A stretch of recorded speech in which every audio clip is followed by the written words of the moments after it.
আগামীকাল কোজাগরি লক্ষ্মী পুজো, তার আগে বাজারে সাধারণ মানুষের কেনাকাটার ভিড় জমেছে। তবে বাজারে সবজি সহ পুজোর সামগ্রী, ফল প্রত্যেকটি জিনিসেরই দাম বেড়েছে বলে বলছেন ক্রেতারা। অপরদিকে দোকানদারেরা বলছেন তাদের জিনিসের দাম বেড়েছে, তবে আগের মতন ব্যবসা নেই। ক্রেতারা বলছেন এত দাম বৃদ্ধি সত্ত্বেও পুজোর বাজার করতেই হবে, তাই করছেন। লক্ষ্মী পুজোর তো জিনিসপত্রের দাম ঠিক আছে না, ঠিক নেই, একটুকু সবকিছুর দাম বেশি।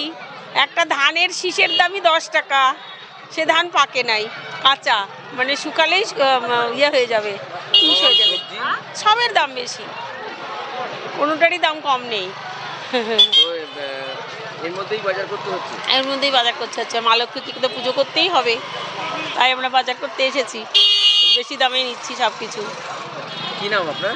আমার নাম বীণা দেব সরকার। লক্ষ্মী পুজোর হ্যাঁ, লক্ষ্মী পুজোর তো বাজার কিরকম? বাজার ভালোই, অনেক জিনিসের দাম বেশি। কিরকম? কত করে কি বিক্রি হচ্ছে? ও বলছি কত করে কি বিক্রি হচ্ছে? 60 টাকা মনে হয় আপেল পোয়া, আর এটা 100 টাকা পোয়া, ওটা হচ্ছে 20 টাকা। বলছি গতবারের থেকে কি এবারে দাম বেশি? হ্যাঁ হ্যাঁ, হ্যাঁ মানে কি সব কিছু? হ্যাঁ। কি নাম আপনার? আমার নাম অর্চনা হালদার।